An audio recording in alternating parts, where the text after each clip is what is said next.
How many of us have become so imprisoned by the thoughts of our struggles?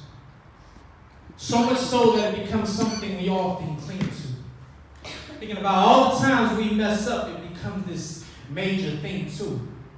To a point where we feel like we're at the top of some sinner roster because our mind often wanders, our will controlled by inner monsters. And I've seen some stranger things too, but we create this fear to even come to God. This is something we often do. In reality, He wants us to go to Him in these moments because it's a time most opportune.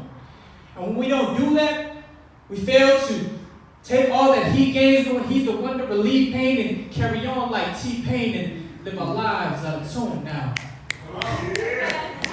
I ain't sitting there trying to pretend everything is okay because you don't want your flaws on display.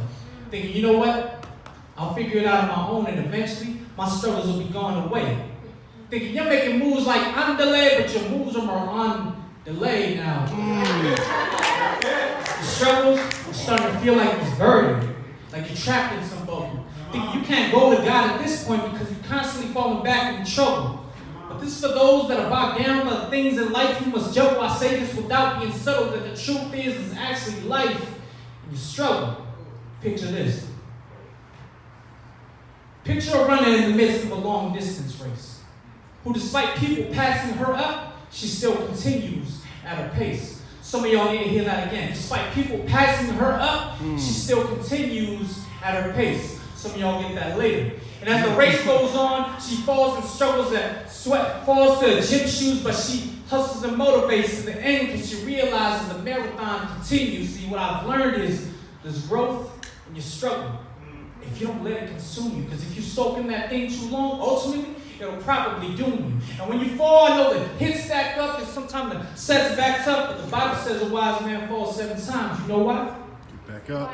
Because that brother keeps getting back up. Now, I need y'all to understand something. And I don't mean to persist. Because the truth is, struggles will always happen in our lives as long as we coexist. And I know the going gets tough, but no God's still working in us. But a person that doesn't think they have any struggles is a person that probably doesn't think they need to be fixed. Now, another thing we do, we rob ourselves of the joy of this journey.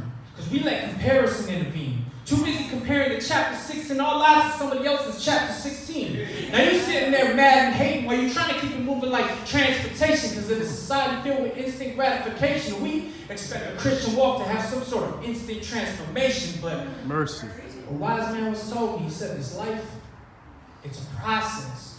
So quit trying to live it, trying to copy dudes. And let's stop thinking that everybody's Christian journey has to be some carbon copy too. Because this time of life is great. The poppies blossom too, and there's other times when we forget to follow His creed, and things end up a little rocky too, but have faith in God in this process. Don't see this thing as malignant. Because when you trust God in the midst of your struggles, in time, He'll be able to thoroughly wash all your iniquities. So like the proverb says, trust in the Lord with all your heart. Despite the range of emotions you must feel, because the truth is, Jesus walked this very earth and knows everything we've been through. And He knows the struggle is real. Thank you.